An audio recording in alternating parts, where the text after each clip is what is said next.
بسم اللہ الرحمن الرحیم۔ السلام علیکم، welcome to my channel Urdu کہانیاں۔ لا الہ الا اللہ اور عملی زندگی۔ حضرت زید بن ارقم رضی اللہ عنہ سے روایت ہے، کہتے ہیں کہ رسول اللہ صلی اللہ علیہ وآلہ وسلم نے ارشاد فرمایا، جو شخص اخلاص کے ساتھ لا الہ الا اللہ کہے وہ جنت میں داخل ہو گیا۔ دریافت کیا گیا کہ اخلاص کا کیا مطلب ہے؟ آپ نے فرمایا کہ یہ کلمہ اسے اللہ تعالیٰ کی حرام کی ہوئی چیزوں سے روک دے۔ مسند احمد میں حضرت رفاع الجنی کی روایت کے الفاظ اس طرح ہیں، جو بندہ صدق دل سے اس بات کی گواہی دے کہ اللہ کے سوا کوئی معبود نہیں اور اس بات کی گواہی دے کہ میں اللہ کا رسول ہوں، پھر سیدھے راستہ پر چلتا رہے تو جنت میں پہنچ جائے گا۔ اور سنن ترمذی میں آخری الفاظ یہ ہیں کہ کلمہ توحید کے ساتھ ساتھ کبیرہ گناہوں سے اجتناب کیا جائے تو جنت میں داخل ہوگا۔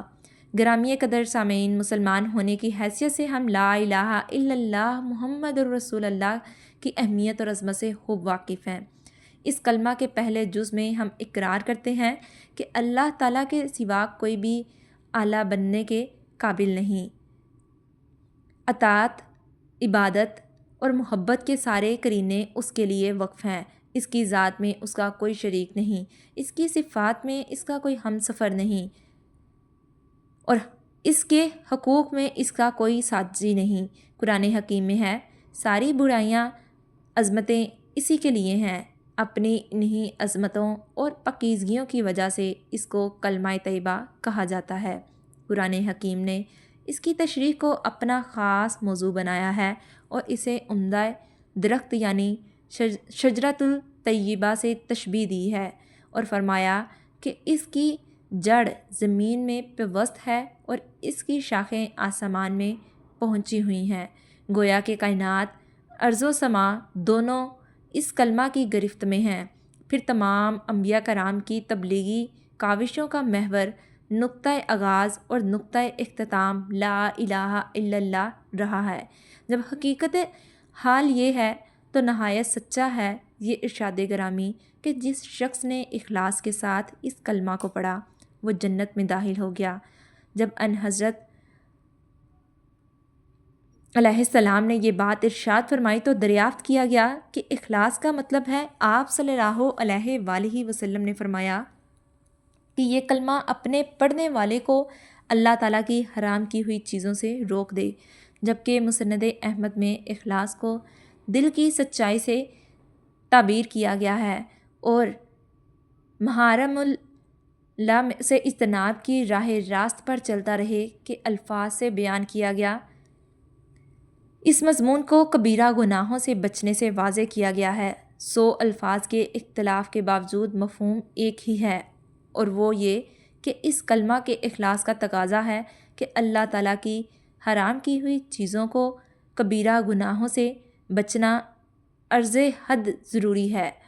محارم اللہ سے اپنے آپ کو آلودہ کرنا اور کبیرہ گناہوں کا ارتکاب کلمہ کے اخلاص میں ضعف اور کمزوری کی نشاندہی کرتا ہے۔ اخلاص کی طاقت یہ ہے کہ وہ مسلمان کے قلب و دماغ میں اور جوارح کو کلی طور پر اپنی گرفت میں رکھے، اسے اللہ تعالیٰ کے سمیع و بصیر اور خاطر و ناظر ہونے کے یقین سے ہمکنار کرے۔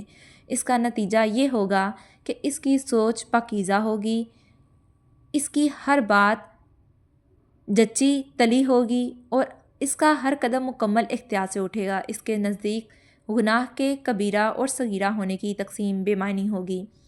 وہ یہ نہیں دیکھے گا کہ نافرمانی کا حجم کیا ہے، بلکہ اس کا دل اس خیال سے ہی لرزاں ہوگا کہ کتنی بڑی ذات کی نافرمانی ہوئی اور کتنے عظیم محسن کی ناشکری ہوئی۔ اس لیے اب وہ مسند احمد کی روایت کے مطابق سیدھی راہ پر چلتا رہے گا۔ کلمہ کا اخلاص اسے اس طرح تھامے گا کہ ادھر ادھر کی پگ ڈنڈیوں پر لگی جھاڑیوں سے اس کے دامن کو تار تار ہونے سے بچا لے گا۔ زندگی کا یہ چلن اسے جنت کے راستہ پر رکھے گا تاکہ وہ اس میں داخل ہو سکے۔ سامعین محترم، ہمارے آقا مولا حضرت محمد صلی اللہ علیہ وآلہ وسلم نے اخلاص کی تشریح سے سمندر کو کوزے میں بند فرمایا اور ہر کلمہ گو کو یہ بات سمجھا دی کہ لا الہ الا اللہ جنت کا وسیع راہوں پر چلنے کی راہداری یا پروانہ ہے۔ اب کامیابی کے اس سفر پر روانہ ہونے کے لیے ساری رکاوٹیں دور ہو گئیں، لیکن اس راہداری کے باوجود کچھ دیگر لوازمات کا انتظام بھی ضروری ہے، اور وہ نیک اعمال کی پونجی ہے۔ اگر خدا نخواستہ یہ زاد راہ تیار نہ ہو تو راہداری اور پروانہ ہونے کے باوجود منزل مقصود تک پہنچنے میں دشواریوں کا سامنا کرنا پڑ سکتا ہے۔ بات محارم اللہ کی ہو رہی ہے تو آئیے صحابی رسول حضرت نعمان بن بشیر رضی اللہ عنہ سے رسول اللہ صلی اللہ علیہ وآلہ وسلم کا ایک نہایت ہی جامع ارشاد گرامی سنتے ہیں، جسے امام بخاری اور امام مسلم دونوں نے اپنی صحیح میں نقل کیا ہے۔ فرماتے ہیں کہ میں نے رسول اللہ صلی اللہ علیہ وآلہ وسلم کو فرماتے ہوئے سنا ہے کہ حلال بھی بالکل واضح ہے اور حرام بھی، ان دونوں کے درمیان کچھ مشتبہ چیزیں ہیں جن کی اکثر لوگ نہیں جانتے۔ جو شخص شبہات سے بچ گیا اس نے اپنے دین اور عزت کی لاج رکھ لی، اور جو شبہات میں ملوث ہو گیا تو اب حرام اور اس کے درمیان بہت کم ہی فاصلہ رہ گیا۔ کسی بھی لمحے وہ اس کا ارتکاب کر سکتا ہے، جس طرح وہ چرواہا جو کسی حرام گاہ کے قریب اپنے مویشی چرا رہا ہو تو اس کے مویشی کسی بھی وقت چراگاہ کا رخ کر کے اسے روند سکتے ہیں۔ جس طرح ہر بادشاہ کی کوئی نہ کوئی چراگاہ ہوتی ہے، اسی طرح اللہ کی بھی چراگاہ ہے، اور اللہ کی چراگاہ اس کی حرام کردہ چیزیں ہیں۔ ہاں یہ بھی سن لو کہ انسان کے جسم میں ایک لوتھڑا ہے، جب وہ صحیح کام کر رہا ہو تو پورا جسم درست کام کرتا ہے، اور جب اس میں بگاڑ آ جائے تو پورا جسم ناکارہ ہوتا ہے۔ اور یاد رکھو کہ خون کے اس لوتھڑے کو دل کہتے ہیں۔ معلوم ہوا کہ اللہ تعالیٰ کی حرام کردہ اشیاء سے فاصلہ پر رہنا ضروری ہے۔ ایک اور حدیث میں آپ نے اپنے صحابی کو نصیحت فرماتے ہوئے فرمایا، محارم سے بچ جاؤ، جب سے بڑے عبادت گزار بن جاؤ گے۔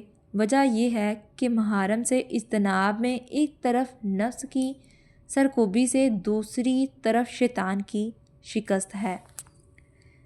اگر کسی کے دل میں یہ تاثر ابھرے کہ یہ ایک دشوار گزار عمل ہے، انسان کیوں کر اپنے آپ کو اس وادی میں داخل ہونے سے بچا پائے گا؟ ہمارا تجزیہ یہ ہے کہ یہ محض کم ہمتی اور عزم کے فقدان کی وجہ ہے، ورنہ خالق کائنات نے انسان کو ایسی صلاحیتوں سے نوازا ہے کہ اگر وہ انہیں صحیح طور پر اور صحیح وقت پر بروئے کار لائے گا تو خیر و شر کی اس کشمکش میں سرخرو ہو کر نکل سکتا ہے، کیونکہ توفیق و اعزا کی اس پشت پناہ ہوتی ہے۔ اور اگر اس دوران ہمارے سامنے رسول اللہ صلی اللہ علیہ وآلہ وسلم کا وہ ارشاد گرامی بھی ہو جسے امام دار قطنہ رحمۃ اللہ علیہ نے حضرت ثعلبہ الخشنہ رضی اللہ عنہ کے حوالے سے نقل کیا ہے، جس میں آپ صلی اللہ علیہ وآلہ وسلم نے پورے دین کو 4 شعبوں میں تقسیم فرما دیا ہے، اور ہر ایک کے لیے نہایت ہی قابل عمل لائحہ عمل تجویز فرما دیا ہے۔ یہی وجہ ہے کہ علماء محدثین نے اسے جامع حدیث قرار دیا ہے۔ آپ نے ارشاد فرمایا، اللہ تعالیٰ نے کچھ چیزیں فرض قرار دی ہیں، انہیں ضائع مت کرو، کچھ حدود مقرر کی ہیں، ان سے تجاوزت مت کرو، کچھ چیزوں کو حرام ٹھہرا دیا، یہ ان کا ارتکاب مت کرو، اور کچھ چیزیں ایسی ہیں کہ بولنے کی وجہ سے نہیں بلکہ اللہ نے تم پر شفقت و مہربانی فرماتے ہوئے ان سے سکوت اختیار فرمایا ہے، تم انہیں خواہ مخواہ مت کردو۔ امت کی رہنمائی کے لیے یہ فرمان اس قدر واضح اور دو ٹوک ہے کہ عمل کی راہ آسان ہو کر سامنے آ گئی ہے۔ ہر چیز کو اس کے صحیح عنوان کے تحت رکھ کر دیکھا جائے اور غیر ضروری بحث و تمخیص سے گریز کیا جائے تو دل سے آواز آئے گی کہ شریعت اسلامی نہایت آسان ہے۔ جلیل القدر صحابہ رسول حضرت عبداللہ بن مسعود رضی اللہ عنہ فرماتے تھے، غیر ضروری کھوج کرید سے باز رہو، زیادہ گہرائی میں اترنے سے گریز کرو اور پرانی باتوں یعنی صحابہ کرام کی باتوں کی پیروی کرتے رہو، کیونکہ وہ لوگ تکلفات سے دور تھے۔ آج کی زیر مطالعہ حدیث بھی جنت کی راہ اور اس کے داخلہ کو آسان بنانے کا نسخہ ہے۔ اللہ تعالیٰ ہم سب کو لا الہ الا اللہ کی حقیقت اور اس کا اخلاص نصیب فرمائے، محارم اور کبائر سے بچنے کی توفیق عطا فرمائے۔ امید ہے ویڈیو پسند آئی ہوگی۔ ویڈیو کو لائک، شیئر اور چینل کو سبسکرائب کرنا مت بھولیں۔ ملتے ہیں نیکسٹ ایسے ہی ویڈیو میں، تب تک کے لیے اللہ حافظ۔